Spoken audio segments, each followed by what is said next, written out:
My name is Elizabeth. I grew up in Cleveland Heights, Ohio. I spent 10 years serving my country in the National Guard and in the United States Marine Corps. I did a tour in Afghanistan. In 2009, a stroll down the street changed my world. That's when I met the love of my life, Marcos Perez. We were inseparable from that day on. We married and have 4 beautiful children. In 2010, my life changed again because of a simple traffic stop.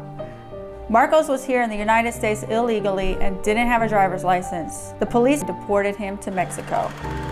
I moved my children to Mexico several times over the years to be with Marcos. Each time we feared for our safety and were forced to return to the United States.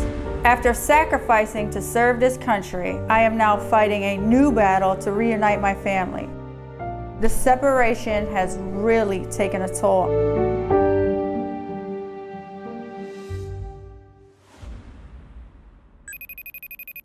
Hello? What's up? What's up? Nothing.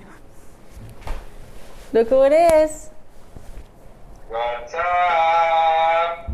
How are you, Daddy? My son was like 5 months old and I just found out I was pregnant with my second son. I told Marcos and he was excited, so it helped me be more excited. When I laid down to take a nap that day before he went to work, it was like I had those happy feelings, like thinking like, wow, this is real, and thinking about being pregnant again. When I got the phone call from the police that they detained him, I just remember the sinking feeling of my gut just dropping to the floor from my body, like going down a roller coaster. When the police officer called me, it was actually while he was detaining him, and he was trying to get identification and asking me for his social security number, which of course I didn't know. He was really aggressive with me and I was very professional because I was pretty much fresh out of the Marine Corps. He's telling me, he's like, well, we can just call ICE and ICE can verify who he is. And I'm like, no, you don't have to do that, sir. Right when I said those words to him, my phone died. When I got to the police station, they were pretty nasty. One of the police officers specifically told me that they pulled him over because he looked like an illegal immigrant. And I was like, well, what is that supposed to mean? Unfortunately, my job as a social worker is to tell people, okay, who is your support system? I help them build a support system. Who are the helpers in your community, right? And police are supposed to be one of those people, right? And as a white woman, I've been used to that. Yeah, police help me. It's not the experience in the rest of this country. And ever since immigration issues have happened in this country differently, all of a sudden it's a police state. So funny all the time. Here, say hi to Daddy. Hola, Papa. What's up, Raul Jimenez? It was really devastating. It was really hard. You know, the house was empty. You know, he wasn't coming back. And I didn't know if he would ever come back.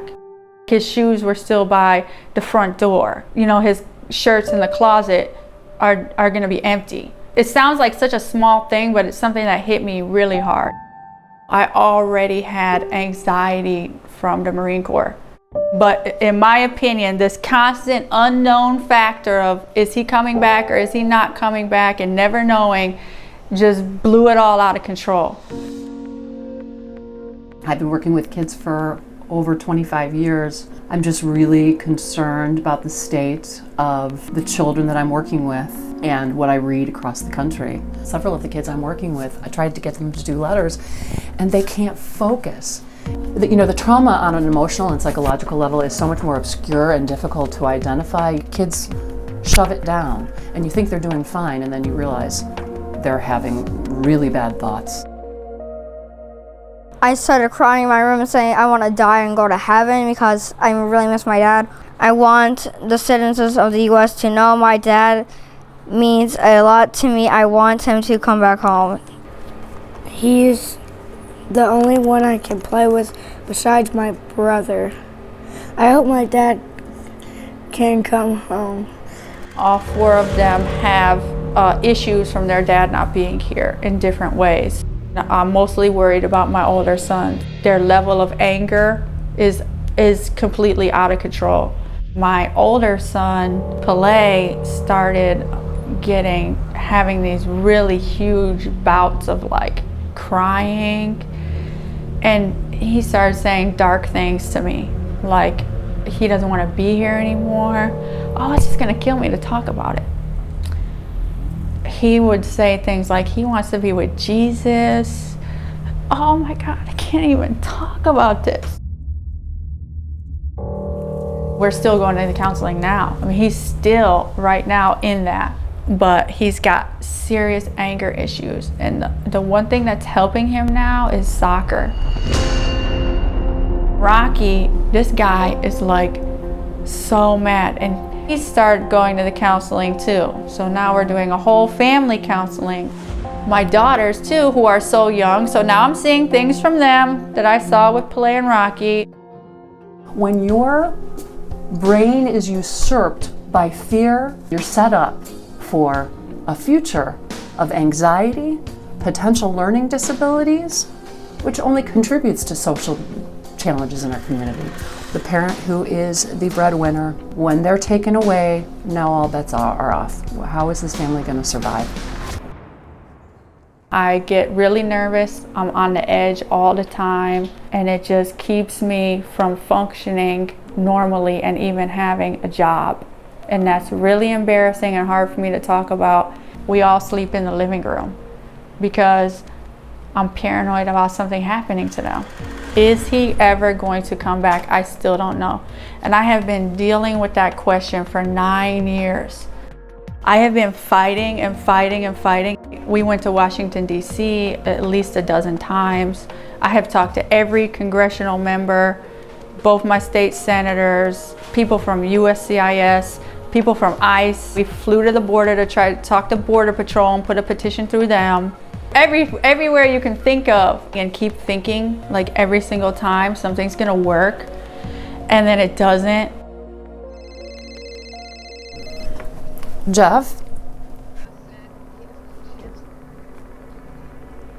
No.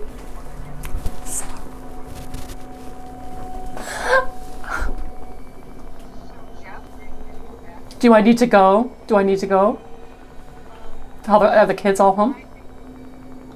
I'm really sorry, but all bets are off right now because this is a family that I've worked with, and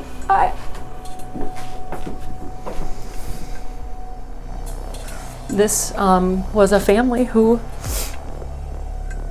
upstanding family, contributing to our community, paying taxes. These are not leeches. These are people who are working, giving to the community, and they are an intact, loving, caring family, and the father is going to be deported today. His beautiful children, their father's being ripped from them right now. I swear to God. People need to know. It's real. You will not show my face, right?